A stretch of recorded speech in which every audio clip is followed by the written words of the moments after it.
अस्सलाम वालेकुम नाज़रीन, इस्लामाबाद में सिंध टीवी न्यूज़ के प्रोग्राम राजधानी टाइम सां गॾु हाज़िर आहियां आता राजड़। नाज़रीन, असां पंहिंजे अॼोके हिन प्रोग्राम में हिकु भेरो ॿीहर ज़िक्र कंदासूं एबटाबाद कमीशन वारी रिपोर्ट जो ऐं उन रिपोर्ट के हवाले सां मुख़्तलिफ़ इतला आहिनि। कल्ह असां पंहिंजे हिन प्रोग्राम में ज़िक्र कयो त इन ॻाल्हि जा इतला हुआ त वज़ीर आज़म हाउस में इहा रिपोर्ट चोरी थी आहे, पर पोइ हुकूमती कुझु ज़रिया आहिनि जिन पारां दावा कयो वई त फारूक एच नाइक वटां इहा जेका शइ आहे उहा मिस थी आहे। उनखां पोइ वज़ीर आज़म पारां हुकूमत पारां IB खे इहो टास्क ॾिनो वियो आहे त उहा इहा जांच करे त रिपोर्ट कीअं अल जज़ीरा TV ताईं या ॿाहिरीं दुनिया ताईं इहा पहुती आहे, उनखे ॿाहिरि कढण में कंहिंजो हथु आहे। इन हवाले सां ॻाल्हाईंदासूं। असांखे स्टूडियोज़ में ज्वाइन किया है इस्लामाबाद के सीनियर सहाफ़ी जनाब एजाज अहमद। एजाज, मैं आपको वेलकम कहता हूँ। सबसे पहले हम जाएं एबटाबाद कमीशन की रिपोर्ट पर कि उसमें क्या है, क्या नहीं है, क्या होना चाहिए था और उस पर कैसे अमल होगा, क्या होगा। सबसे पहले ही कि ये रिपोर्ट बाहर गई कैसे, उसके हवाले से मुख्तलिफ़ रिपोर्ट्स हैं। कहीं आया कि $15,000 में बेची गई है, कहीं आया कि चोरी हुई है।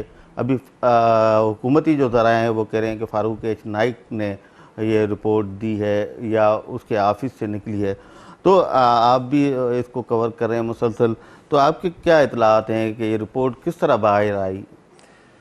देखा था, पहली बात तो यह है कि रिपोर्ट का लीक होना बतौर रियासत पाकिस्तान पर एक बहुत बड़ा स्टिग्मा है कि पाकिस्तान वो रियासत है जहां आप कोई सेंसिटिव से सेंसिटिव चीज़ भी आप खुफिया नहीं रख सकते, जो कि रियासतों की ज़रूरत होती है।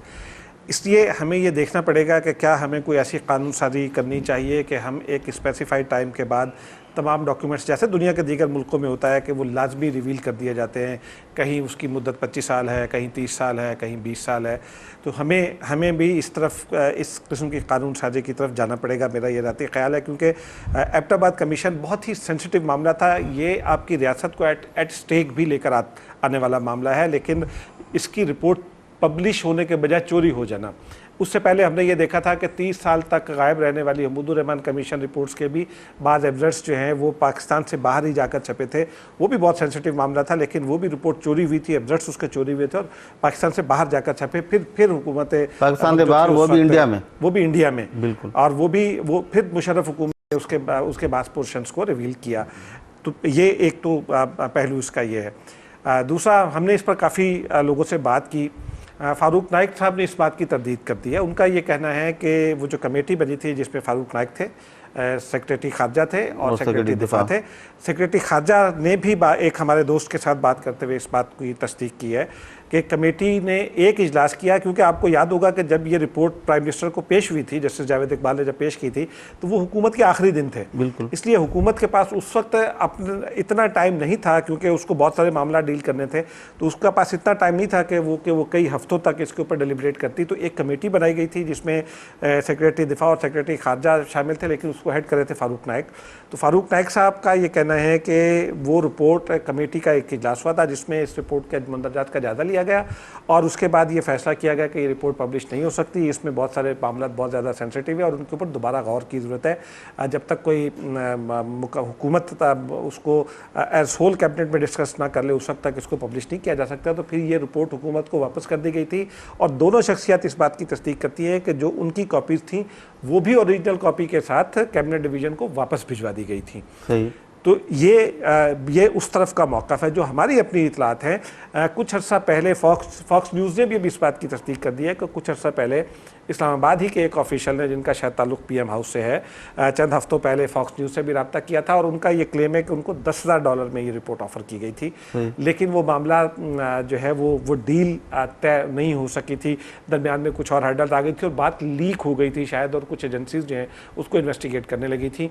फिर उसके बाद वॉशिंगटन पोस्ट और न्यूयॉर्क टाइम्स के हवाले से भी ये कहा गया है कि उन्हें भी ये रिपोर्ट ऑफ़र की गई थी, लेकिन उनका ये कहना था कि वो इस किस्म की रिपोर्ट्स परचेज़ नहीं करते।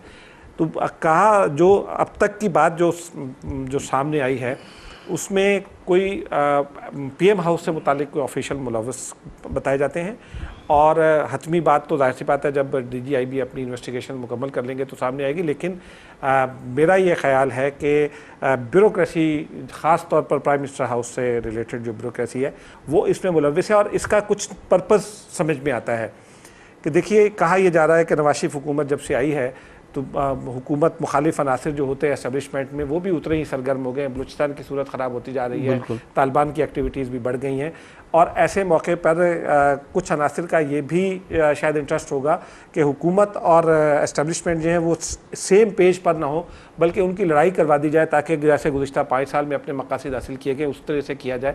तो मुझे ये समझ में आता है कि ये रिपोर्ट किसी ब्यूरोक्रेटिक जरिए ने लीक की, लेकिन उसके मकासद हुकूमत को, ख़ास तौर पर नवाज शरीफ हुकूमत को अंडर प्रेशर लाना है। अच्छा, वैसे हम माजी में एजाज देखते रहे मुख्तलिफ हुकूमतों का जो दौर था उसमें होता यह था कि जब अवामी इश्यूज़ होते थे, यानी कि महंगाई हो गई, लोड शेडिंग हो गई, बदअमनी, दहशतगर्दी, इस तरह के इश्यूज़ होते थे, तो इस तरह का कोई ना कोई एक नई चीज़ वो मार्केट में छोड़ देते थे ताकि अवाम का पूरा जो ध्यान है उस तरफ बढ़ जाए।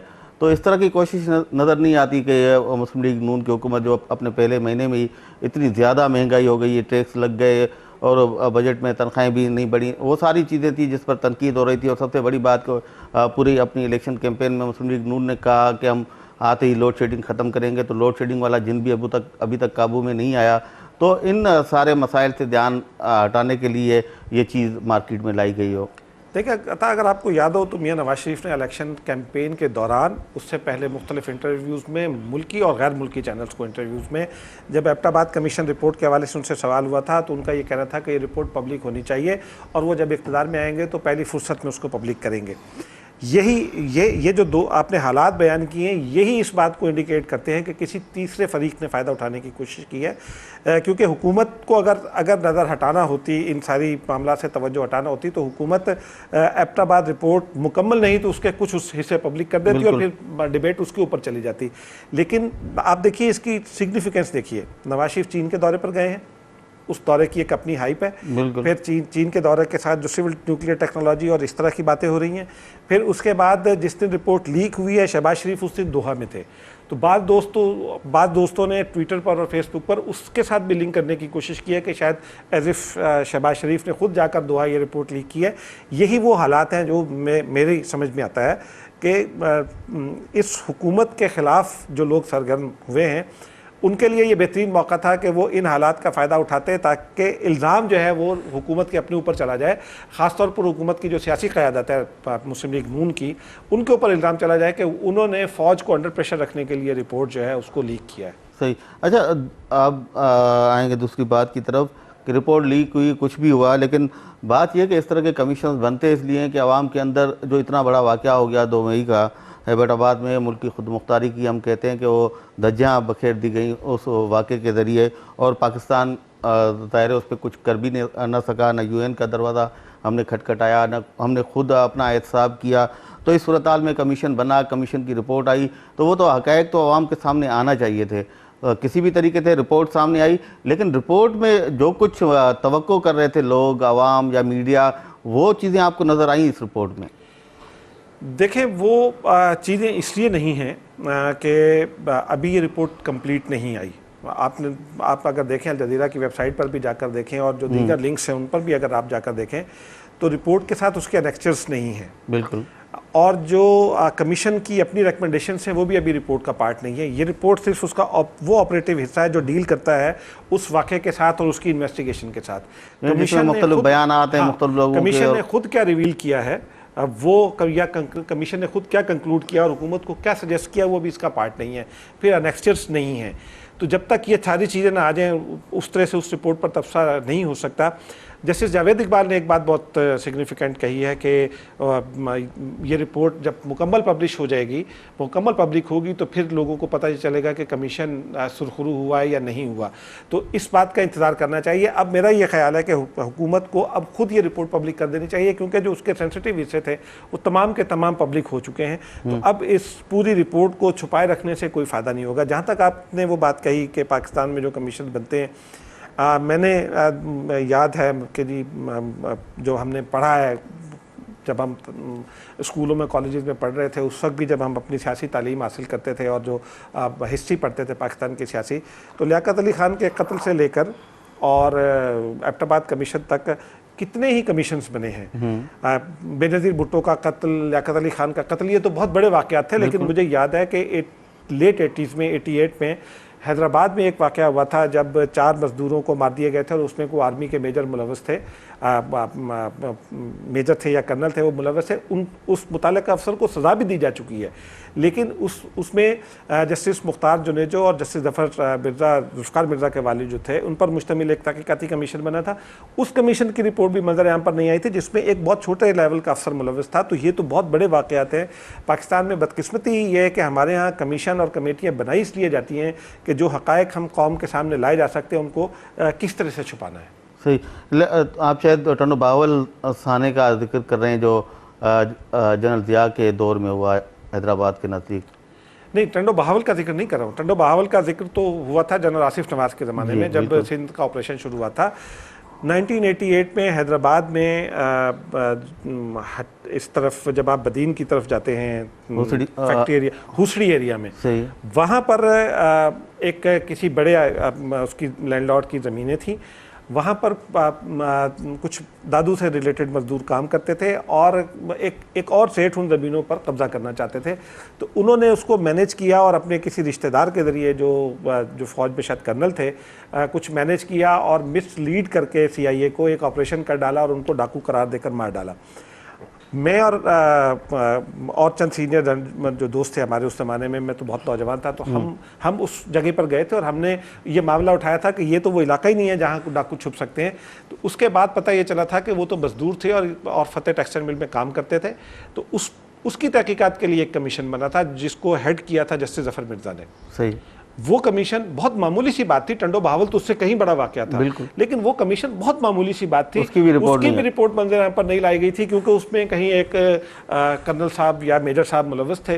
तो जब जिस मुल्क में इस छोटे लेवल के मामलात को भी मंजर पर नहीं आने दिया जाता कि जी बहुत कोई नेशनल सिक्योरिटी का मामला आ गया है, तो वहाँ हकीकतन वो इशू जैसे बेनज़ीर भुट्टो साहिबा का मर्डर है या एबटाबाद कमीशन रिपोर्ट है या इस तरह के और वाक़यात थे, वो कैसे मंजर पर आ जाए। लेकिन एजाज, एक तो हम देखते हैं कि कमीशंस की रिपोर्ट्स मंजर आम पे नहीं आई, लेकिन जैसे आपने भी पहले जिक्र किया कि जनरल मुशर्रफ के दौर में हमीदुर रहमान कमीशन वो पहले इंडिया से लीक हुई और उसके बाद ख़ुद हुकूमती सतह पे भी उसके कुछ हिस्से मीडिया को जारी किए गए और उसमें जो कुछ चीज़ें थीं, जो इंकशाफात थे, जिन जिम्मेदारों का तयन किया गया था, क्या उनको सज़ा हुई?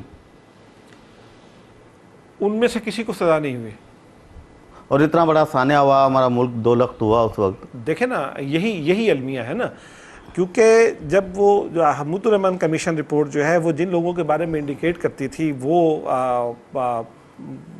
इन्वर्टेड कॉमा में उन लोगों में शामिल थे जो शायद नेशनल सिक्योरिटी के खुद मास्टर्स हैं, और वो ये समझते हैं कि अगर इस शख्सियत को छेड़ा गया, जैसे आजकल बहुत सारे लोग ये कहते हैं कि जनरल मुशर्रफ को ना छेड़ें जी, नेशनल सिक्योरिटी का मामला है, तो वो भी उसी तरह के लोग थे, जनरल मुशर्रफ की तरह के लोग थे और एक ख़ास अदारे से चूँकि उनका ताल्लुक था जिनको ज़्यादातर इंडिकेट किया गया था जिनके बारे में कि जी ये लोग मुलव्वस हैं। हालाँकि उस कमीशन ने बहुत सारे और हालात और हक़ाइक़ भी बयान किए थे, लेकिन कुछ ऐसी शख्सियात जो वर्दी में थी उनको बचाने की खातिर किसी को सज़ा नहीं दी गई। और जब असल मुलजिम को ही सज़ा नहीं दी गई तो फिर आप शरीक मुलजिम को सज़ा नहीं दे सकते कानून के तहत। तो यही होता है, हमेशा हर कमीशन में यही हुआ है कि हमेशा ऐसे मुलजिमान को जो वर्दी में मुलव्वस हैं, चाहे वो पुलिस की हो या फ़ौज की हो या किसी और किस्म की वर्दी हो, उनको हमेशा बचाने की कोशिश की जाती है और यही हमारे मुल्क का अलमिया है। इसीलिए अवाम में अगर आप इस वक्त एबटाबाद कमीशन के हवाले से लोगों से पूछें तो लोगों को रत्ती बराबर भी इस बात से ना तो कोई गर्ज है और ना ही कोई दिलचस्पी है कि जी क्या हुआ था और क्या नहीं हुआ था, क्योंकि उनको ये पता है कि कमीशन की फाइंडिंग्स कुछ भी हो, सज़ा किसी को नहीं मिलनी। नहीं, बात वो तो एक अलग हो जाती है ना कि कमीशन कोई तयन न करे, किसी के लिए किसी का कोई जिम्मेदारी किसी पर न डाले, लेकिन हमीदुर रहमान कमीशन में तो हम देखते हैं कि वो बिल्कुल क्लियर है और उसमें उन्होंने लिखा हुआ है कि कौन जिम्मेदार था उस थाने के वक्त, कौन क्या कर रहा था, क्या नहीं कर रहा था, किसका किरदार क्या रहा, और उस सारी चीज़ें बिल्कुल क्लियर हैं। उसके बाद कमीशंस की रिपोर्ट के बाद उन पर अमल कैसे हो, वो तो मैकेनिज्म ही नहीं है हमारे पास। जब Hamidur Rahman commission report complete हुई तो मैंने उस हवाले से भी पुराने अखबारात का मुताला किया। उस वक्त भी एक कोर कमांडर मीटिंग हुई और उस कोर कमांडर्स की मीटिंग में रिपोर्ट के मुंदरजात पर गौर किया गया और फिर ये हुकूमत को मशवरा दिया गया कि इस रिपोर्ट को पब्लिश ना किया जाए। उस मीटिंग का और उस मशवरे का इसके सिवा और कोई मकसद नहीं था कि अपने साथियों को बचा लिया जाए। बिल्कुल। एबटाबाद कमीशन में भी यही हुआ है। जो लोग ये कहते हैं कि एबटाबाद कमीशन में किसी को जिम्मेदार करार नहीं दिया गया, मैं समझता हूँ कि वो गलत कह रहे हैं। ये ठीक है कि कमीशन ने जो लैंग्वेज लिखी है उसमें उन्होंने कोई डायरेक्ट किसी के बारे में नहीं कहा कि ये साहब है जिनको सज़ा दी जा सकती है, लेकिन जब कमीशन ये कहता है कि ISI की ये जिम्मेदारी थी, मकामी इंतज़ामिया की ये जिम्मेदारी थी, फ़लाँ कोर कमांडर की ये जिम्मेदारी थी या फ़लाँ GOC की ये जिम्मेदारी थी, तो वो उसको जिम्मेदारी फिक्सअप कर रहा है। इसका मतलब है कि जिस शख्स के बारे में ये कहा गया है कि उसकी ये जिम्मेदारी थी और उसने पूरी नहीं की है, वो सज़ा का मस्तूजिब है, उसको सज़ा मिलनी चाहिए। यहीं से फिर शुरू करते हैं टाइम हुआ ब्रेक का। नाज़रीन असां गॾु रहिजो अचूं था नंढी साई खां पोइ।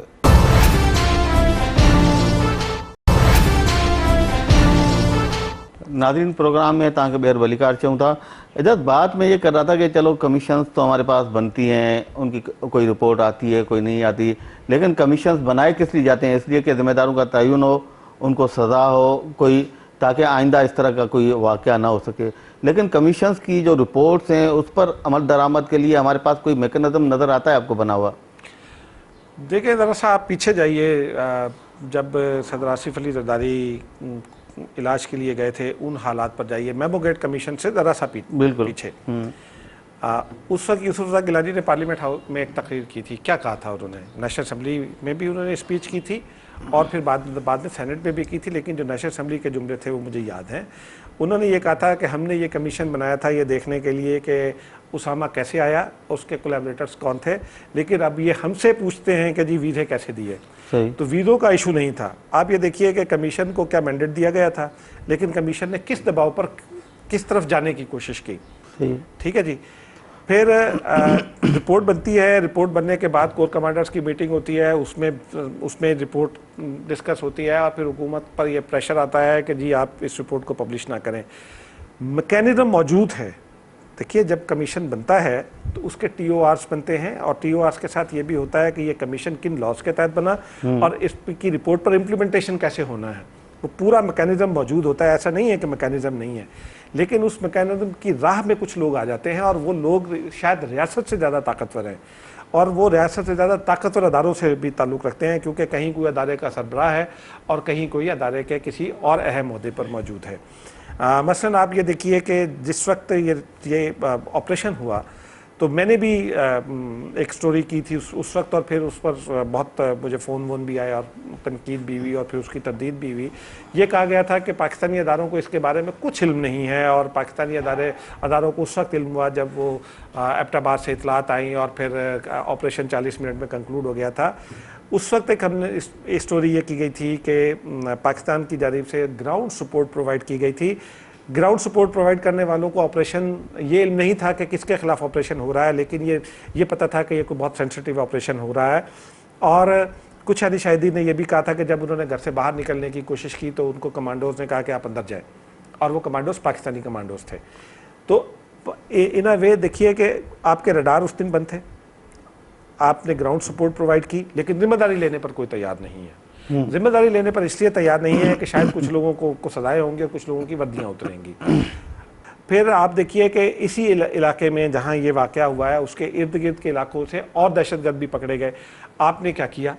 आपने उस एरिया की अगर जो आपकी इंटेलिजेंस हो भी रही थी तो उसको भी लूज़ कर दिया। ये कोई एक्सक्यूज़ नहीं है, ये कोई एक्सक्यूज नहीं है कि जी जनरल मुशर्रफ के ADC के वालिद साहब की सिक्योरिटी एजेंसी थी, जो और वो खुद भी रिटायर्ड ऑफिसर हैं, जो भी थी, वो तमाम लोग देखिए ना, कहीं सुलेमानी टोपी पहनकर तो नहीं आए होंगे, वो किसी वर्दी में आए होंगे, किसी गाड़ी में आए होंगे। वो तमाम गाड़ियां पास हो गई कई लंबे इलाके से, और मैंने उस एरिया को देखा हुआ। कई जगह ऐसी है जहां से आपको चेक पोस्ट से होकर गुजरना पड़ता है, तो आप चेक पोस्ट क्रॉस करके चले जाते हैं। फिर भी इंतजामिया को या फौजी इंतजामिया को या हुकूमत को नहीं पता चलता है कि जी ये लोग चले गए हैं। और इस रिपोर्ट में एक और बात इंडिकेट की गई है जो शायद किसी ने जिसको डायरेक्टली उस तरह से नहीं कहा गया, लेकिन उसका शायद मकसद यही है। इस रिपोर्ट में ये कहा गया कि सदर मुमलिकत वो आखिरी आदमी थे जिनको सुबह 7-पौने 7 बजे आर्मी चीफ ने फ़ोन करके सूरत से आगाह किया। ये है हमारी स्टेट ऑफ अफेयर्स कि प्रेसिडेंट जो आपकी फेडरेशन का सिंबल है, जो फेडरेशन का हेड है, आर्मी सुप्रीम कमांडर है, हमारी कमांडर है फौज का, उसको और फिर वज़ीर आज़म को, जिसने सारी जगहों पर जाकर इस मामले को फेस करना है, आप उनको सबसे आखिर में बताते हैं। पहले आप एयर चीफ के साथ बात कर लेते हैं, आप नेवल चीफ के साथ बात कर लेते हैं, आप इंटेलिजेंस हेड के साथ बात कर लेते हैं, आप अमेरिका में भी बात कर लेते हैं, आप हिलरी क्लिंटन से भी बात कर लेते हैं। आखिर में आप उस आदमी को बात करते हैं जिसने आपका सारा मलबा उठाना है। तो यानी कि इसका मतलब तो ये हुआ कि जो सदर मुमलिकत है उस ओहदे की कोई औकात नहीं है, वज़ीर आज़म की कोई औकात नहीं है, जो 18 करोड़ आवाम का मुंतखब नुमाइंदा है, पार्लियामेंट की कोई औकात नहीं है। फिर आप ये देखिए कि वो जो आप बात कर रहे थे कि जी कमीशन बन गए, कमीशन क्यों बनते हैं? पार्लियामेंट में जिस तरह से वो मामलात उठाए गए थे, लोग बहुत फ्यूरियस थे कि 200 किलोमीटर का फासला तय करके आ गए अमेरिकी स्टेल्थ हेलीकॉप्टर्स, बिल्कुल, और आपके अदारे सोए रहे। फिर ये बताया गया कि जी वो आपके रडार जो है वो उस दिन ऑफ थे, क्योंकि आप तो तवक्को ही नहीं करते थे कि इस तरफ से कुछ ऐसा होगा। हालांकि उस तरफ से मुसलसल आप पर हमले हो रहे हैं, उस जानिब से पिछले 11, 12, 15 साल से, बल्कि उससे भी पहले से आप पर हमले हो रहे हैं, और आप उस तरफ रडार सिस्टम जो है ना उसको ऑन करके नहीं रखते। फिर आपका ये वाक़या हो जाता है। और आपको याद होगा कि वज़ीर दाखिला, जो अब वज़ीर दाखिला हैं चौधरी निसार, इनका एक बहुत हॉट वर्ड्स का एक्सचेंज ऑफ वर्ड्स भी हुआ था जनरल पाशा के साथ। और यही वो सवालात थे। ये चूँकि कौम फ्यूरियस थी, इसलिए ये कमीशन बना दिया गया कि जी कौम के जज्बात ठंडे हो जाएं। कौम को इस कमीशन को रिपोर्ट तो देनी थी 4 हफ्तों में, लेकिन कमीशन जो है वो रिपोर्ट देता है 2 साल में, 2.5 साल में मुकम्मल करके। और फिर कमीशन की डायरेक्शन क्या चली जाती है कि जी हुसैन हक्कानी ने किसको वीज़े जारी किए, वजारत दाखिला ने किसको वीज़े जारी किए, वज़ीर आज़म किसको लेकर आए, सदर किसको लेकर आए। जो एक्चुअल इशू था उस पर कमीशन की रिपोर्ट्स में तो शायद मौजूद है, लेकिन जब कमीशन की रेगुलर कार्रवाई थी उस पर ज़्यादा फोकस नहीं था। फोकस इस बात पर था कि जी वो अमेरिकन सफारत खाने की सिफारिश पर किसको वीज़ा दिया गया, और वज़ीर आज़म के कहने पर किसको दिया गया, और हुसैन हक्कानी ने कितने वीज़े दिए, और फलां साहब ने कितने वीज़े दिए। और आप ये देखिए कि वो जो हुसैन हक्कानी के वीज़ों वाला इशू था वो बाद में फिर मेमोगेट में भी उनके ऊपर इम्प्लीकेट हुआ। तो मकसद, उस कमीशन के मकासद जो थे वो कुछ और बयान किए गए थे, लेकिन बाद में इसीलिए फिर उस वक्त का वज़ीर आज़म ये कहने पर मजबूर हुआ था कि हमने तो कमीशन इस मकसद के लिए बनाया था, लेकिन ये हमसे पूछते हैं कि फलां साहब को वीज़ा किसने दिया। तो जो लोग बगैर वीज़े के रह रहे थे, जो लोग बगैर वीज़े के पाकिस्तान में आ गए, आज हुसैन हक्कानी का जो स्टेटमेंट आया है उसमें तो वो कहता है कि क्या उसामा बिन लादेन मेरे वीज़े पे आया पाकिस्तान? यही सवाल मैं भी, या ये जो ऑपरेशन करने आए थे वीज़ा लेकर आए थे? यही सवाल मैं भी जानना चाहता हूँ ना कि सिविलियन हुकूमतें हमारे यहाँ, हम उनके ऊपर तनकीद भी करते हैं, लेकिन वो हमारे वोट से आती हैं। वो हुकूमत नवाज शरीफ की हो या वो हुकूमत आसिफ अली जरदारी की हो, वो बेचारी उतनी ही बेबस होती है जितनी कि मीर अज़ार खान खोसो की निगरान हुकूमत होगी। बिल्कुल, इस बहुत सारे मामलात में वो इतनी ही बेचारी बेबस है, इस मामले में भी वो इतनी ही बेबस है। आप देखिए कि नवाज शरीफ का वादा ये करते हैं कि जब वो इक़्तिदार में आएंगे तो पहला काम ये करेंगे कि कारगिल कमीशन बनाएंगे और एबटाबाद कमीशन रिपोर्ट जो है उसको लॉन्च करेंगे। वो नहीं कर पाते हैं क्योंकि कोई ना कोई प्रेशर होता है। जब वो प्रेशर होता है तो इसका मतलब है कि वो हुकूमत उस काम की अहल नहीं रही है। आप हुकूमतों को अंडर प्रेशर ले आते हैं, आप डील्स कर लेते हैं, आप लोगों के साथ मामला तय कर लेते हैं। जनरल पाशा जब ये मानते हैं कि जी ड्रोन अटैक्स तो प्रोडक्टिव हैं, तो और पार्लियामेंट के ज़रिए आप लोगों को कहते हैं कि जी शोर मचाएं। आप अपने जो मीडिया में और जगहों पर जो आपके दोस्त हैं, आप उनके ज़रिए ड्रोन अटैक्स के बारे में एक नई कहानी घड़ते हैं, और पता ये चलता है कि आप कमीशन में जाकर ये एडमिट करते हैं कि जी नहीं, ये तो ड्रोन अटैक्स तो बड़े प्रोडक्टिव हैं। तो ये चीज़ें हैं जिनके ऊपर तवज्जो करने की ज़रूरत है। कमीशन की रिपोर्ट ठीक है किसी भी तरह, ये एक अलग बात है कि जी वो हमारे रियासती अदारों की कितनी अहलियत है कि रिपोर्ट चोरी हो गई, और रिपोर्ट की शायद जो ओरिजिनल कॉपी थी वो सेक्रेटरी डिफेंस के पास है, और किसी न किसी बड़े अफसर ने उसको चोरी किया गया। इस अहलियत को जांचना बहुत ज़रूरी है, लेकिन इस बात को भी तो देखना बहुत ज़रूरी है ना कि एक आदमी जो आपके इंटर सर्विसेज इंटेलिजेंस का हेड हो, और इतनी अहम पोस्ट पर बैठा हुआ आदमी जाकर अपने प्लेन में जाता है और किसी के साथ क्या डील कराता है वो पार्लियामेंट को नहीं बताता है। बिल्कुल, दुनिया में किसी जगह पर ये नहीं हो सकता है कि आपका ISI का हेड या कोई आपका और अफसर वो कहीं भी चला जाए और एक डील करके वापस आ जाए और किसी को कुछ ना बताए। इसको रिवर्स करना होगा। पिछले 5 साल में ये ठीक है कि जनरल क्यानी ने कुछ चीज़ों को बेहतर करने की कोशिश की, लेकिन बेहतरी तो फिर भी नहीं आई ना। और एक अहम बात जो कमीशन में कही गई है, जो मैं समझता हूँ कि उसके ऊपर जनरल पाशा का ट्रायल होना चाहिए, कि जनरल पाशा आम आदमी नहीं है। मैं और आप ये अगर बात कहें तो हम पर तो शायद गद्दारी के इल्ज़ामात भी लग जाते हैं। बिल्कुल, लेकिन जनरल पाशा जब ये कहते हैं कमीशन में जाकर कि जी Pakistan is a failed state, तो वो उसकी अहमियत दूसरी होती है। तो जनरल पाशा का ट्रायल भी इस पर होना चाहिए और फ़ौज को खुद करना चाहिए, उनका कोर्ट मार्शल करना चाहिए इस बात पर कि आपने कमीशन में ये जाकर क्यों कहा, क्योंकि आप ही आपकी ये जिम्मेदारी है कि रियासत को फेल होने से बचाएं और आप जाकर ये रिवील करते हैं। नहीं, यही जनरल पाशा के बयान पर बात करेंगे, टाइम हुआ ब्रेक का। नाज़रीन हलूं था ब्रेक ते, ब्रेक खां पोइ असां ॾिसंदा तूं त जेका कमीशन हुई उनजे साम्हूं जेको ISI जे अॻूणे सरबराह जनरल पाशा बयानु ॾिनो, जंहिंमें हुन सॼी ज़िम्मेदारी मुल्क जा जेके ॿिया इदारा आहिनि उन्हनि ते विझण जी कोशिशि कई पंहिंजे बयान में। उन बयान जी केतिरी अहमियत आहे हिन रिपोर्ट में, अचूं था नंढी साई खां पोइ।